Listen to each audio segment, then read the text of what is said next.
పొద్దు పొద్దున్నే ఎందుకో ఇలాంటి వీడియోస్ నాకే కనిపిస్తాయి, మీకు కూడా కనిపిస్తున్నాయో లేదో ఒకసారి మీరు కూడా చూడండి. బుధవారం 18 అనంతరం మీటింగ్ తెలవాలా. మనం కష్టపడి 3 బస్సులు వస్తాయి. సంవత్సరానికి ఒకసారి పిల్లలకి డబ్బులు తల్లివందనం పడాలన్నా నాన్నలకు ఒకసారి ఫ్రీగా 1000 రూపాయలు పడాలన్నా దీపావళికి రిలీజ్ చేస్తాడు 15 నెల పడతాయంటే ఇంకా వాళ్ళంతా మిస్ కాకున్నట్లు పోవాలా. మా వాళ్ళు కూడా పోవాలి తెలవారే ఫ్రీగా నెల పడతాయంట. 15 దీపావళికి రిలీజ్ అవుతాయంట. అవి పోయిన మాత్రం పైకి లిస్ట్ పోతున్నది. అక్కడ అనంతరం మీ ఆగ్రా మీటింగ్ పోయిన పోకుండా లేదా ఊర్లలో దండోరేయిస్తున్నారేంటి? మీటింగులకు రాకపోతే పథకాలు ఇవ్వరంట, పథకాలు కట్ చేస్తారంట, దానికి మళ్ళీ ఒక దండోరంట. ఏం జరుగుతుంది అసలు ఆంధ్ర రాష్ట్రంలో? నిజంగానే మీరు పథకాలు ఇస్తే జనాలు వస్తారు. అసలు ఏమి ఇచ్చారు? సూపర్ 6 అన్నారు. ఎవరికి ఇచ్చారు? ఎప్పుడు ఇచ్చారు?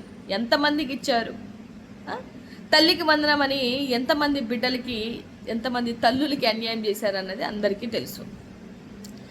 అలాగే గ్యాస్ సిలిండర్లు అని చెప్పేసి అసలు 10% కూడా గ్యాస్ సిలిండర్, ఒక్క సిలిండర్ కూడా ఉన్నటువంటి 1,50,00,000 మందికి, అంటే సిలిండర్ లైవ్లో ఉన్న వాళ్ళకి ఎంతమందికి ఇచ్చారు అనేది కూడా తెలుసు. అంతేకాకుండా ఆడబిడ్డ నిధి ఇస్తానన్నారు, దాని ఊసెట్టుపోయిందో. నిరుద్యోగ భృతి అంటారు, దాని ఊసెట్టుపోయిందో. ఇన్ని మీరు ఇచ్చిన సూపర్ 6 పథకాలని చెప్పుకున్నటువంటి వాటికి రైతు భరోసా 20,000 ఇచ్చారా? ఇవాళ రైతులకి యూరియా కూడా ఇవ్వకుండా మళ్ళీ మిమ్మల్ని బొక్కలో దోస్తాం, జైల్లో పెడతాం బెదిరిస్తున్నారు రైతుల్నే. అమ్మో, చాలా మంచి ప్రభుత్వం, మంచి కట్టుబాట్లు.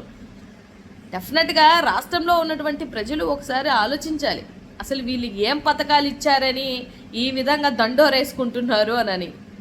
నిజమైన పరిపాలన ఇస్తే చేస్తే మనం దండోరేసుకోక్కర్లేదు, డబ్బులు పెట్టి జనాలే మన కోసం అండగా నిల్చుంటారు. సో మీ బాధ ఏంటంటే మీరేం పథకాలు ఇవ్వలేదు కాబట్టి జనాలు రారని చెప్పేసి పథకాలు కట్ చేస్తాం, ఇలా చేస్తామని చెప్పేసి జనాల్ని మరీ భయభ్రాంతులకు గురి చేసి జనాలను తెచ్చుకోవాలి అనుకుంటే మాత్రం అది మీ కల. సో డెఫినెట్గా ఇదంతా రాష్ట్రంలో ఉన్నటువంటి ప్రజలు అబ్జర్వ్ చేస్తున్నారని నేనైతే మనస్ఫూర్తిగా కోరుకుంటున్నాను.